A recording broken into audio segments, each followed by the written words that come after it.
जब भी आसमान की तरफ हम देखते हैं तो हमारे मन में ये सवाल तो जरूर आता होगा, और वो सवाल कुछ इस तरीके से हो सकता है कि हमारा सोलर सिस्टम 3.8 बिलियन साल पहले आखिर कैसा दिखता होगा।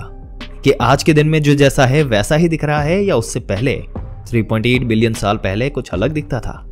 क्या उस समय भी हमारी पृथ्वी, मंगल, चांद और बाकी ग्रह जो है वो इस तरीके से ही दिखते हैं। दोस्तों, आपको ले चलते हैं उस समय जब वैज्ञानिक डेटा के आधार पर बहुत सारी चीजें हम आपको बताएंगे कि किस तरीके से हमारा सोलर सिस्टम 3.8 बिलियन साल पहले दिखता था। और यहां पर सबसे पहला सवाल तो आपको यह आ रहा होगा कि हमने 3.8 बिलियन साल पुरानी यानी कि यही समय क्यों चुना। क्योंकि दोस्तों, ये वो समय था जब हमारा solar system late heavy bombard period में चल रहा था। मतलब कि दोस्तों, इस दौरान हमारे सोलर सिस्टम में कई सारे एस्ट्रॉइड, कई सारे प्लैनेट्स टकरा रहे थे, और इसी वजह से जितने भी प्लैनेट्स उस समय अवेलेबल थे उसमें काफी सारे बड़े बड़े चेंजेस हो रहे थे। लेकिन इस समय के बाद प्लैनेट्स में बहुत ही ज्यादा कम बदलाव आए, इसलिए यही सबसे सही डेट है। तो आइए दोस्तों, ले चलते हैं आपको उस दौर में जब हमारा सोलर सिस्टम कुछ इस तरह का दिखता था। दोस्तों, वैसे तो हमें सोलर सिस्टम के सबसे पहले प्लैनेट से शुरू करना चाहिए, लेकिन इस लिस्ट में हम गैस प्लैनेट यानी कि जैसे जुपिटर, यूरेनस और नेपच्यून है, इनको पहले ले रहे हैं। क्योंकि पूरे इतिहास में ये प्लैनेट बिल्कुल ना के बराबर बदले हैं, और इसका रीजन है क्योंकि इनकी कोई ठोस सरफेस नहीं है, बल्कि एक गैस के गुब्बारे की तरह है। और इतने सालों से एस्ट्रॉइड के कॉलिजन से भी इनके स्ट्रक्चर और इंटीरियर में ज्यादा फर्क नहीं आया। जैसे कि 3.8 बिलियन साल पहले लेट हैवी बॉम्बार्ड में इन पर भी कई सारे प्लैनेट्स, कई सारे एस्ट्रॉइड जो है वो टकराए, लेकिन सब उनके बादलों के अंदर समा गए।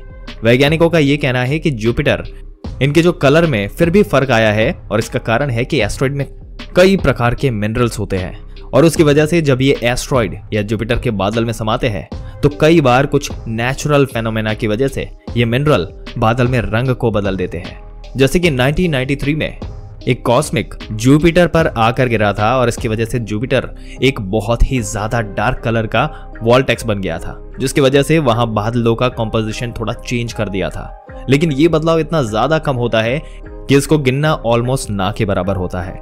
इसलिए थोड़े से कलर में अंतर होने के सिवाय चारों गैस जेट पहले भी ऐसे ही दिखते थे जैसे आज दिख रहे हैं। हाँ, लेकिन उनमें जो मूल है वो काफी डिफरेंट हो सकते हैं। पहले इनका जो स्टैंड है, इसके पास इतने सारे चांद नहीं थे जितने आज मौजूद है, क्योंकि ये मून धीरे धीरे करके बने हैं। समय के साथ साथ शक्तिशाली ग्रेविटेशनल फोर्स के कारण अब आगे बढ़ते हैं और बात करते हैं मर्क्यूरी की। दोस्तों, एक बात तो हमें साफ पता चल गई कि जो गैस जेट प्लैनेट्स है उसमें ज्यादा बदलाव नहीं हुए, लेकिन रोग प्लैनेट की अगर बात करी जाए तो उसकी पूरी कहानी जो है वो पूरी अलग है। जैसे मर्क्यूरी लेट हैवी बॉम्बार्ड के बाद एक आग के गोले की तरह था, और ये एक मैसेंजर प्रोब के एनालिसिस के बाद ये पता चला कि बिल्कुल हमारे चांद की तरह मर्क्यूरी पर भी कई सारे क्रेटर्स जो है वो मौजूद थे, और ये क्रेटर साइज में काफी ज्यादा अंतर रखते थे। कुछ तो बहुत कम मीटर जितने, और वही कुछ हजारों किलोमीटर तक लंबे, और कुछ क्रेटर तो इतने बड़े हैं जो हाल ही में कुछ मिलियन साल पहले बने थे, और इनको इनकी कैरेक्टरिस्टिक के द्वारा पहचाना जा सकता है। यानी कि जो क्रेटर ज्यादा गहरा है वो रीसेंट टाइम में बना क्रेटर है, और जो क्रेटर बहुत ज्यादा पुराना है उसकी हाइट छोटी होती है, भले ही उसकी लंबाई हजारों किलोमीटर तक ही क्यों ना हो। और कारण है, इसका रीजन अगर आपको बताए तो धीरे धीरे उसकी सतह जो है वो कम होती जाती है। खास करके ये मर्क्यूरी पर बहुत ज्यादा होता है, क्योंकि यहाँ पर टेम्परेचर चेंज बहुत ही ज्यादा मात्रा में होता है। धरती पर किसी भी जगह पर दिन और रात में ज्यादा से ज्यादा 10 डिग्री का अंतर आ सकता है, लेकिन यहाँ सुबह का टेम्परेचर 350 डिग्री सेल्सियस होता है तो रात को 170 डिग्री सेल्सियस, जिसकी वजह से यहाँ की जमीन काफी इरोड होती है। और वही बिल्कुल हमारे चांद की तरह मर्क्यूरी ने भी करीब 4 बिलियन साल पहले बहुत ही ज्यादा भयंकर बॉम्बार्ड को झेला है। यहाँ पर भी कई सारे कोलिजन हुए, ऊपर से मर्क्यूरी में एटमॉस्फेयर भी नहीं है, जिसकी वजह से फुल स्पीड में आते हुए एस्ट्रॉइड को रोकने के लिए कोई भी चीज नहीं होती। धरती पर तो फिर भी एस्ट्रॉइड स्लो हो जाते हैं, लेकिन मर्क्यूरी पर एस्ट्रॉइड स्लो नहीं होते, बिल्कुल उसी तेजी से टकराते हैं। और 3.8 बिलियन साल पहले मर्क्यूरी पर भी एक्टिव वॉल्केनो हुआ करते थे, और पूरे प्लैनेट पर लावा बहता था जो कि सूखे पत्थर जैसे लैंड फॉर्मेशन या स्ट्रक्चर बन जाता था। मर्क्यूरी पर पृथ्वी के मुकाबले प्रेशर 17 गुना ज्यादा है, यानी अगर यहाँ पर नदी या समुद्र होता तो लगातार यहाँ पर सुनामी आती रहती। इसकी जियोलॉजी के बारे में सबसे कमाल की चीज तो ये है कि कैलोरीज पूरे सिस्टम का सबसे बड़ा इम्पैक्ट क्रेटर में से एक है। ये करीब 1550 किलोमीटर के दायरे में फैला है और ये इम्पैक्ट क्रेटर कैसे बना, ये चीज अभी भी मिस्ट्री है, क्योंकि ऐसे चक्र को मर्क्यूरी के सिवाय किसी भी और प्लैनेट पर नहीं देखा गया।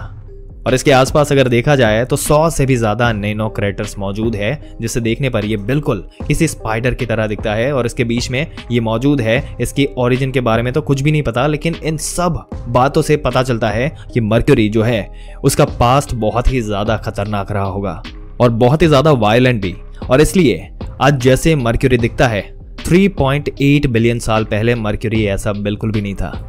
ये किसी आग के गोले की तरह होगा जिस पर लगातार एस्ट्रॉइड क्रैश होते होंगे। अब आगे बढ़ते हैं और बात करते हैं हमारे सोलर सिस्टम के सबसे हॉटेस्ट प्लैनेट की, वीनस। आज भले ही ये नर्क जैसा है क्योंकि यहाँ पर सल्फ्यूरिक एसिड की बारिश होती है। आज टेम्परेचर 480 डिग्री सेल्सियस तक जा सकता है, लेकिन ये पहले ऐसा नहीं हुआ करता था। कुछ रिसर्च से ये पता चलता है कि पहले एक्चुअल में काफी हद तक पृथ्वी जैसा ही ये वीनस दिखता था।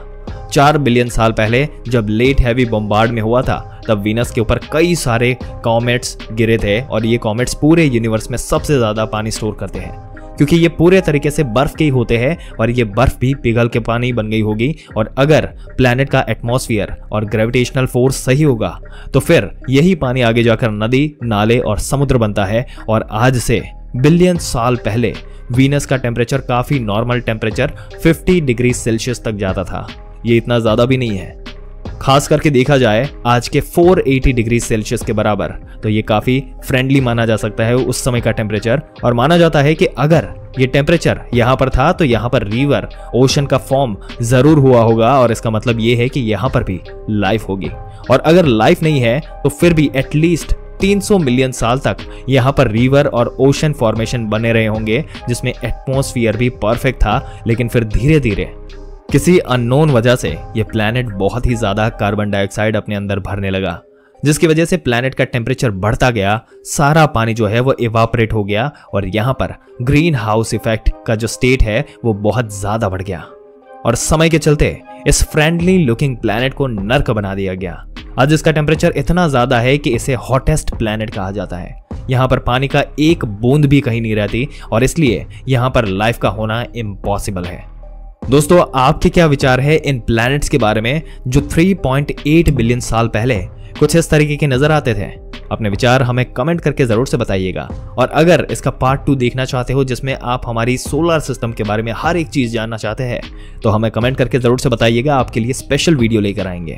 और ऐसी ही जानकारी पाते रहने के लिए हमारे चैनल को सब्सक्राइब करके बेल आइकन जरूर से दबा दें। मिलते हैं एक और दिलचस्प वीडियो में एक और दिलचस्प जानकारी के साथ। तब तक के लिए इस वीडियो में अंत तक बने रहने के लिए आपका दिल से धन्यवाद।